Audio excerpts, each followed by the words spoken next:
Hello, my name is Kevin Phillips, and I have to say before I begin this that please pardon my speaking voice today. I am running a terrible cold and the whole house is down, so um, I was hoping to be better, but by the time I recorded this project, unfortunately, that is not the case, so here we are. But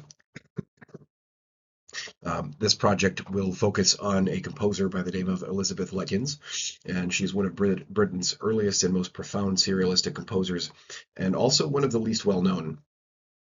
I hope to bring to light her brilliance in composition and her contribution to the field, um, hopefully to illuminate a composer who was all but forgotten about in her time. In specific, I'll be discussing Elisabeth Lutyens' five Bagatelles, Opus 49, composed in 1962, focusing specifically on movements 2 and 4. Lutyens represents one of the earliest and most rigorous adopters of and pioneers of 12-tone technique in Britain, and at a time when English musical culture was still deeply influenced by the pastoral tonal aesthetics of composers like Ralph Vaughan Williams and the legacy of Gustav Holst. And these miniatures are not simply exercises in serialism, rather they are declarations of identity and independence. The brevity itself becomes a point of aesthetic argument. The technique becomes the expression.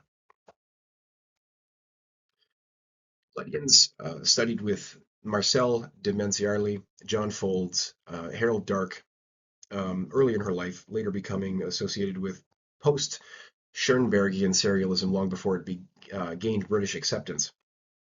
These five bagatelles stand near the beginning of her mature idiom, where serial technique becomes expressive rather than merely procedural or mathematical.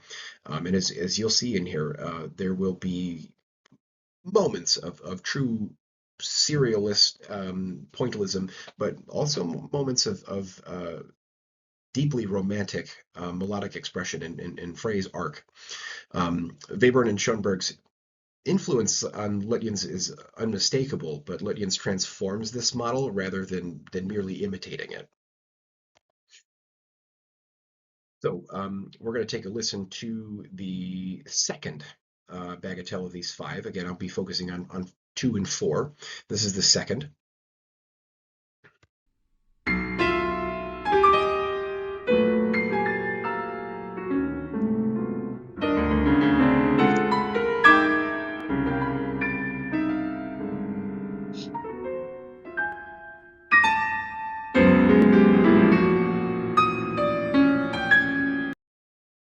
Now, that's just a snip. It's a very short piece, but that's just a snippet of what goes on in the second piece.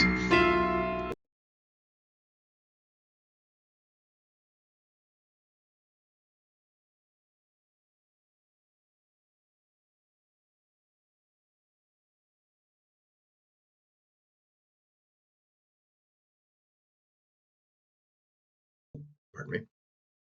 That's just a snippet of it, but Bagatelle number 2 is pointillistic, fragmentary, and timbrally very dispersed. The gestures act like isolated sonic particles, little micromotivic shards rather than continuous lines or phrases. The recurrence of major sevenths in each of these movements or in this movement rather, is a stark and poignant cry for recognition and acceptance in a musical scene in which triads and triadic harmony still reign supreme for the most part.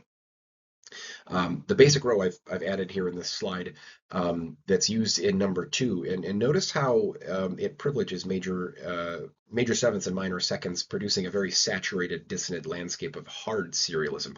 Hard serialism being less consonant intervals being used. And this intervallic bias will continue to drive local sonorities and registral tension across this movement. And that same technique is used across the three other movements that are not included in this project, but it is all one very unified statement using these particular types of intervals. So I won't read out each of these rows here, but you can see that I've included the row from Bagatelle number 2. It's inversion, it's retrograde, and it's retrograde inversion. I also went through a number of these little tonal clusters that Lutyens uses and included some interval class vectors. This one specifically of beat 2 measure 1 and again, talking about these first two intervals, the two pairs of intervals, for instance, for our row here, A flat and G, a seventh, D and E flat, you could look at that as, a compound minor second or a minor second. Um, B and C or F and E. Major seventh, minor second is a pretty common theme in almost every aspect of this particular movement.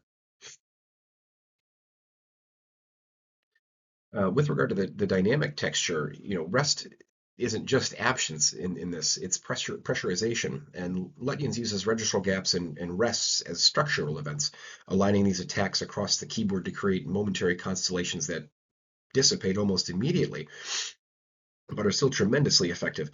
Notice the constant acceleration of dynamics from softer to louder and then immediately back to soft in the first three bars, followed by moments of very sparse soft dynamics interspersed with sforzandi. And it creates this increasing tension in not just the harmonic structure, but the temporal structure as well. Webern, again, clearly the reference point here, but Lutyens' attack feels sharper and almost violent in some of the brevity in this movement. Um, so Bagatelle 2 functions like an exploded miniature. The logic is atomized. The expression becomes a matter of gesture collision rather than stability or continuity. And then moving on to number 4 in contrast. Pardon me, time for a sip. Bagatelle number 4 introduces a more lyrical continuity. The lines grow longer, the registral space narrows a great deal, and the attacks begin to suggest a phrasing arc rather than a pointillistic scattering like the second movement. And the concept of a melody becomes much more apparent here. So we're going to take a listen to this. Again, just a snippet of Bagatelle number 4.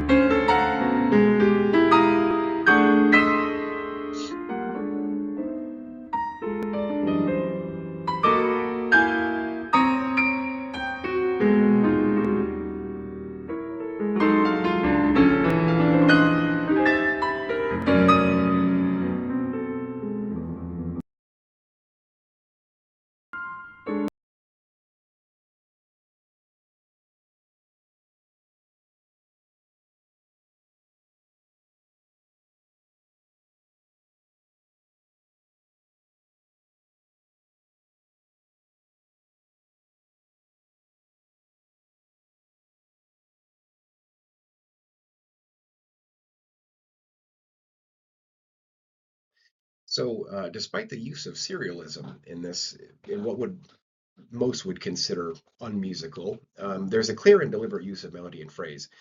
There's a lyrical continuity, lines are longer and more sung, and attacks become phrase arcs rather than just these gestural collisions that I had mentioned.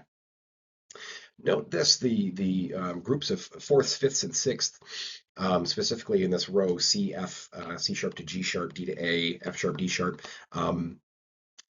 These are fairly stark in contrast to the second movement and create what we call a soft serialism. This is uh, intervals and intervallic gestures and clusters that use more consonant intervals, not tritones, seconds, sevenths, things like that. These are many more consonant intervals included in this movement. As well, the row is not simply segmented; it's shaped, and you can trace a very gentle unfolding of ordered pitches where intervallic identity is preserved across developing lines. This example that I have here shows the melodic contour and I believe, a very deliberate intent in shaping phrase and melody.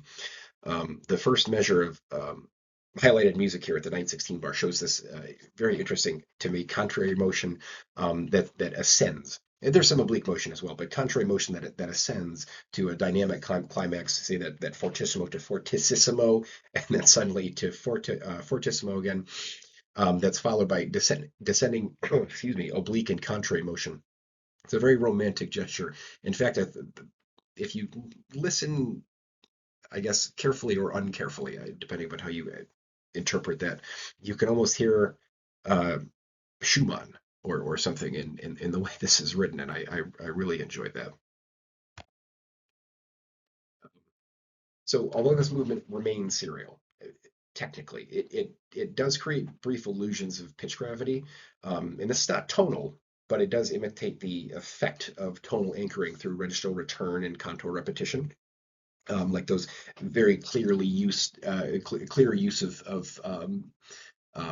contrary motion, oblique motion, and the way the phrase kind of it unfolds and develops.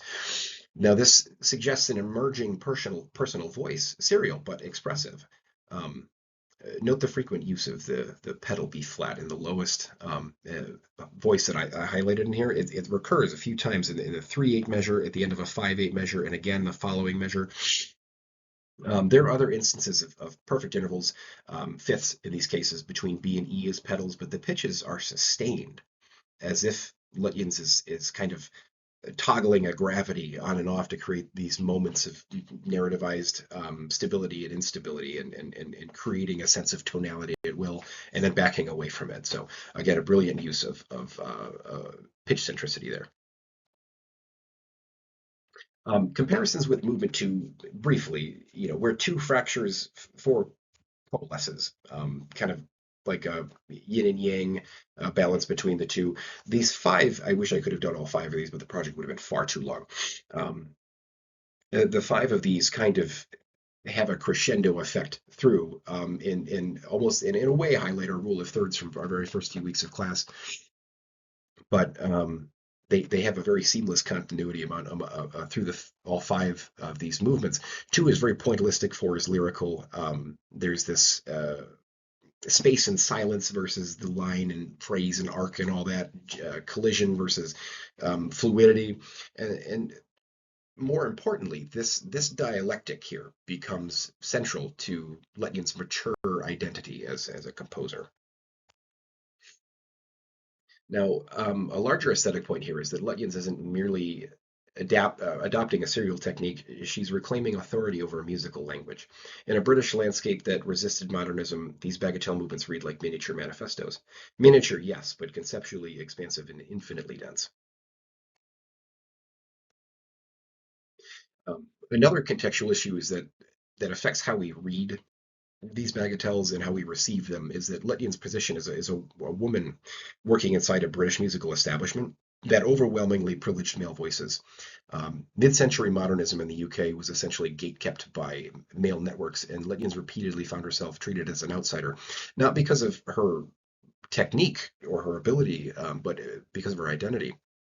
In her adoption, or rather adaptation of serialism, that was viewed as eccentric instead of serious, and her miniature forms like these were sometimes dismissed as academic exercises, uh, which was, by the way, language rarely applied to her male counterparts, But the gendered reception histories becomes important because it directly limited the dissemination and performance of works like these, and subsequently some of her film score work as well. We also can't ignore the personal circumstances surrounding her career. Lutyens at times struggled with alcohol dependence, especially later in life. And this isn't biographical trivia. It matters because it intersects with her periods of relative obscurity, difficulty securing commissions. Like I said, she had done film score work as well, and strained personal relationships. And rather than romanticizing her suffering, um, the aim here is to help us understand why someone who was producing such sophisticated serial work remained marginal, while others with similar aesthetics at the time rose to prominence. Um, Lutyens' marginal position, resulting marginal position, which stemmed from gender bias and these personal difficulties, and as well as this uncompromising serial voice she had, explains why a composer of this technical sophistication remained largely outside of the canonical narrative of post-war modernism. And Bagatelles 2 and 4, really all five of these, but they embody two faces of Lutyens' voice. One fiercely disjunct, one tentatively lyrical, and together they capture her early transformation of serialism, from European inheritance into this deeply personal idiom that she had discovered for herself. These aren't studies. They're identity statements and things that we can't lose. So thank you. I appreciate this. This was a fun project, and I look forward to more of our work together.